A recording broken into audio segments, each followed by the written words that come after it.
Okay, welcome back sa ating channel.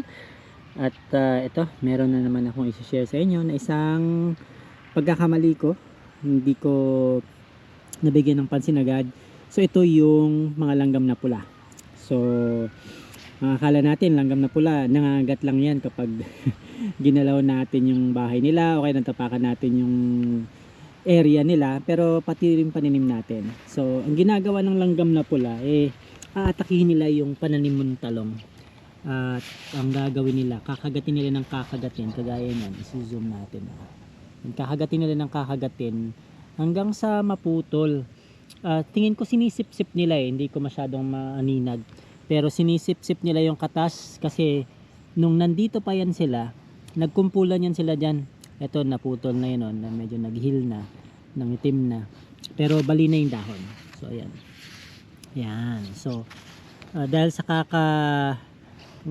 kakasipsip, kakangat-ngat, syempre kinakagat siguro nila, sinisipsip yung katas, baka matamis para sa kanila pagkain. So nagkukumpulan sila dyan, ang dami. Tapos minsan parang nagkakalupa na yung talong mo, pati yung sanga, yung katawan, dahil sa dami nila. At yun yung hindi ko nabigyan pansin. So marami-rami to. At dito sa tudling na to, ayan, ito putol na rin, diba? So ganyan nangyayari. Ngayon pag naputol yung, lalo na yung talbos, pag naputol yun, hindi lang pala fruit and shoot borer kalaban natin sa talbos, pati itong langgam na pula. So pag naputol na yung, lalo yung talbos, magsusupang yung mga sanga at maglalabas ng panibagong sanga yung talong mo. Pero worst case scenario, gaya niyan, ayan, namatay na talaga. Pati kasi yung katawan kinain nila. Ayan o. Ayan. So yan yung mga damage ko na talong. Ito pa. Yan. Tinalbosan nila. Yan, tinalbosan nila. So naglabas nila ng panibagong talbos yung ating talong para mabuhay. Pero ayan, nandito na naman sila. Hindi pala, patay na sila. Yan. After ko mag-spray ng 7 sorry naman, 7 yung insecticide na nilagay natin dito, na namatay. So nung tinignan ko sila, lagas, patay kaagad sila. So yung mixture, ito isa tong magandang scenario. Yan, pinagtatadtad nila to putol, yan, naputol yung sanga, ayan o, dahil sa kakagat nila, sip-sip. Ayan. So ang ginawa na lang nung talong para mabuhay, naglabas siya ng mga panibagong sanga doon sa mga main na mga dahon, pero yung pinaka main niya talaga nawala na, naputol na, kaya ganyan na itsura nyo. Ayan. So yun, 7 ang nilagay natin sa isang isang knapsack sprayer na 16 liters.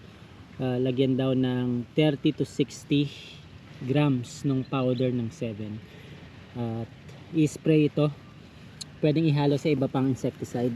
Basahin nyo na lang yung label. Pero yan yung mga damaged na mga talong natin na gusto kong ipakita sa inyo, na bigyan nyo ng pansin. Kung merong bahay ng langgam doon sa pinagawan nyo ng kama, tudling, sprayhan nyo. Dahil kung hindi, aatakihin nila yung ating talong. Ayan. So yun ang ating lesson for today, ang pagkakamali sa mga langgam na pula. Ayan. Ito hindi naman pero merong mga yun, magkakasunod doon na talagang inatake nila, yung isa, dalawa patay, isa may buhay pa naman dito, pero yun bakante na, yung isa mamamatay na. So yan yung hindi ko nabigyan ng pansin. Ayan, hello sa ating talong, 19 days old, nagsupang, marami na siyang mga sanga. Ayan, so yun ang gawin nyo sa sitwasyon kung meron din kayo mga langgam. Okay, so yun lang. So salamat sa panonood, at abangan nyo yung mga next na upload natin tungkol sa pagtatalong.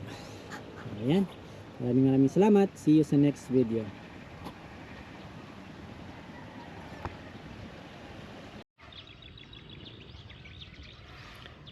Good morning po sa inyong lahat. At ngayon ay ika-20th day, ika-20 araw ng ating mga talong. Malamig na umaga, January 18. Papansin natin na may iilan sa kanila ang namulaklak na. Hindi ko alam kung masyadong maaga. Ayan o, meron na silang mga bulaklak.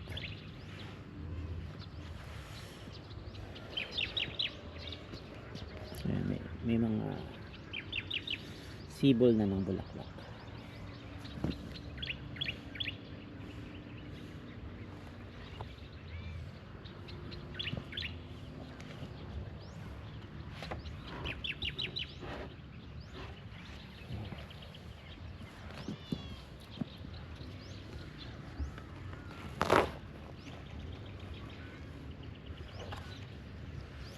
So yan, hindi ko alam kung masyadong maaga yan o tama lang.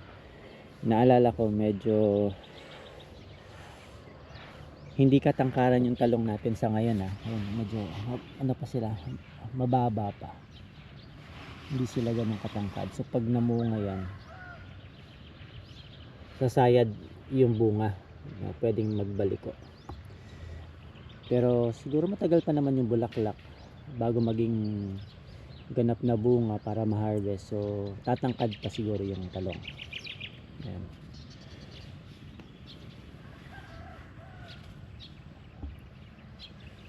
So mag-comment lang po kayo, lalo na sa mga nagtatalong na po. Ako'y baguhan lang.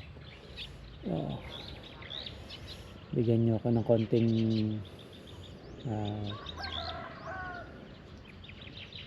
tip.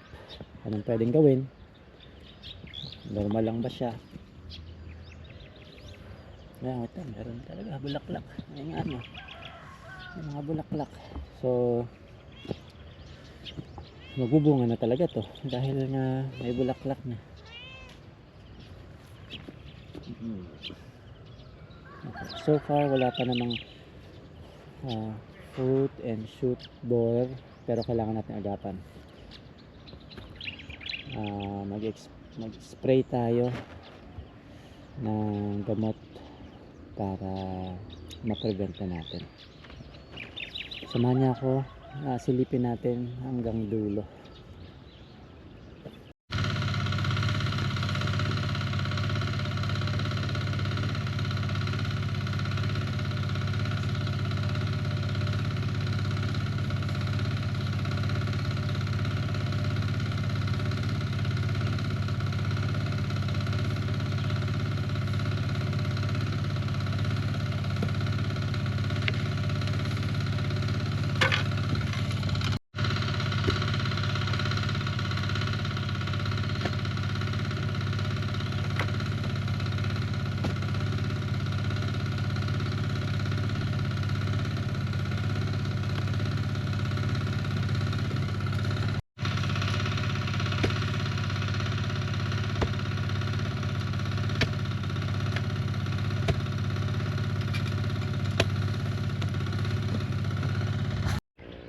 Ayun nga, so nandito tayo sa may hindi pa kagitnaan, pero ganun din ang sitwasyon at ay namumulaklak na sila.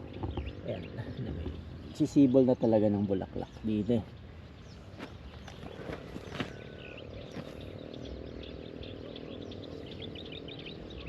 So hindi na natin siguro mapipigilan. Talaga magbubulaklak na siya.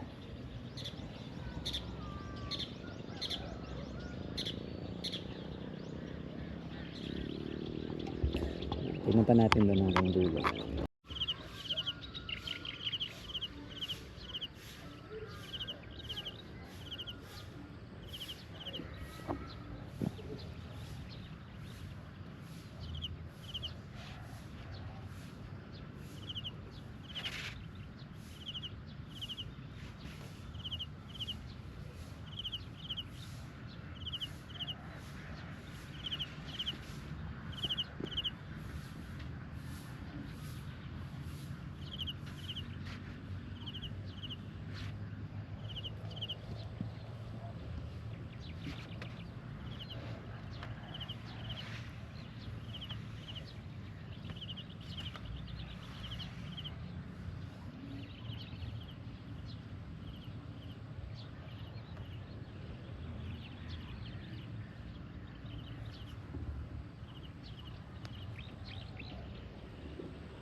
19th day ng ating mga talong.